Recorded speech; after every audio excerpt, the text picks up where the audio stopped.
Hey guys, what's up? It's Matt from What We Watched, and today we are taking a look at Steven Spielberg's latest film, Ready Player One. Now, this is based off of the popular novel that looks at a futuristic, almost dystopia, where everyone is so involved in virtual reality.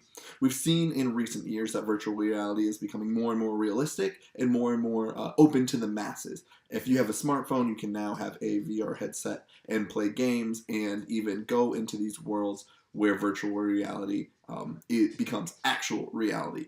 And the movie takes a look at what life would be like if the vast majority of people live in this kind of a universe where they aren't really interacting with each other on a face-to-face contact, but they are just in this virtual reality world.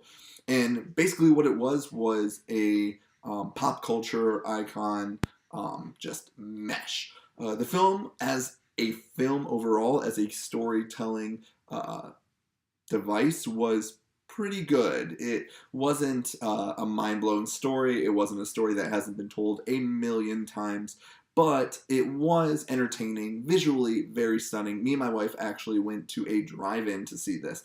We found a local drive-in, and they were actually releasing this a day early. And so we got to check that out, and it was super fun just hanging out and enjoying the film. One of the things that I really liked about it was that it has a million references a minute. You see video game characters and movie characters and all these sort of things. I swear, half of the cost of this movie had to be just buying the rights to all of these different movie and video game characters. But it was really fun to see.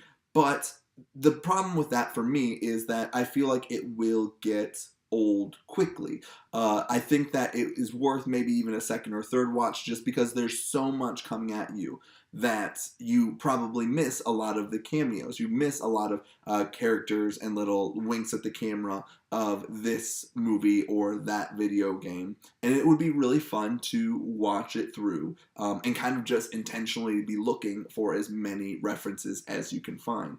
But at the same time, it was a little bit distracting. I felt like, this is not an exaggeration, about 90% of the script is just movie and video game references in some way, shape, or form. And so if you're not into movies, especially like 80s classic films, and you're not into video games, especially 80s and early 90s video games, then a lot of these things might go over your head and just not make a ton of sense. The story overall was very fun. And visually, it was really cool. If I do get a chance, I might even want to check this out in an IMAX, just because they really go in depth with the virtual reality. There is a ton of CGI, and the effects are really top notch. But if it's not your cup of tea for sci-fi, fantasy, role-playing, video game kind of culture, then this probably is not a movie that you would enjoy a ton. Overall, it's your pretty much cut and dry adventure story where, you know, the hero learns to overcome his fears and all of these sort of things, but it's just drowned with references, which, like I said, are very fun, but it makes me wonder that after I've kind of caught all of those references and that, hey, like, that's that thing from that thing.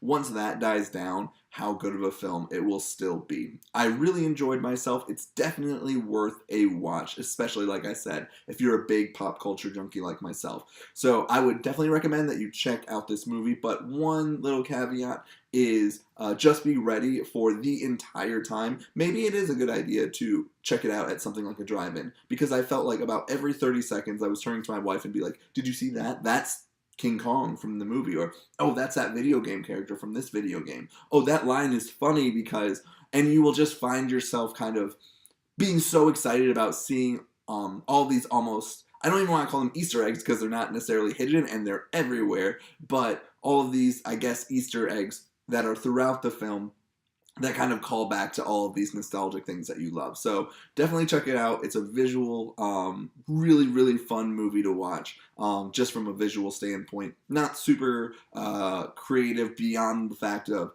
oh, that's something from something else. But it's fun to watch. It's a good way to kind of kick off this whole summer slate of movies. So you should check it out. Well, that's what I thought of Ready Player One. What did you think? Let me know in the comments down below, and also let me know what other movies you'd like me to check out and what movies you are excited to see coming up in the next couple of weeks and months as we head into the summer. Make sure that you share this video, like it as well, and leave comments. That really does help us out, just to kind of spread these movie reviews and what we're doing here at What We Watch kind of outside of our little bubble. So thanks once again for watching. I'm Matt, and we will check you out next time.